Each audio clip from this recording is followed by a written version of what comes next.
kwa habari za uhakika, kijamii, michezo, burudani na mikasa mbalimbali. Serikali yenu ya Jamhuri ya Muungano wa Tanzania chini ya Dr. Samia Suluhu Hassan imeamua kuwekeza kwenye uchimbaji wa madini na hasa kwa wachimbaji wadogo, ili kila mmoja apate namna ya kujipatia kipato cha kujikimu. Ndugu wachimbaji wadogo mlioko hapa, endeleeni na jukumu lenu la uchimbaji. Serikali inafungua mianya.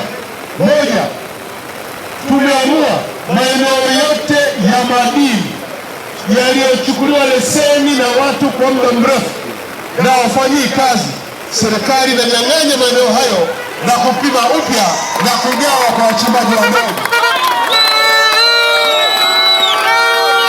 Kwenye hili nitoa wito afisa madini wa mkoa kuendelea kubaini maeneo yenye madini, tuyatambue na tutoe leseni zaidi kwa wachimbaji wadogo na wenyewe wajipatie kipato kwa ajili ya maisha yao ya kila siku.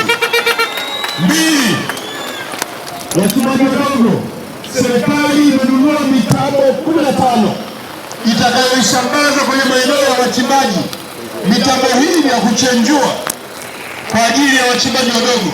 Kwa hiyo wito wangu kwenye eneo hili, pamoja na mwajiri wa huyu, lakini najua kuna machimbo mengine yako maeneo ya Namkajira na Mkonjera, lakini kuna maeneo mengine yako na Mgurugai, kuna maeneo mengine yapo Chunyu na Mikuro, lakini kuna machimbo sasa hivi yamegundulika Mandawa, lakini kuna machimbo pia yako Ngao. Jiungeni kwenye ushirika ili tunufaike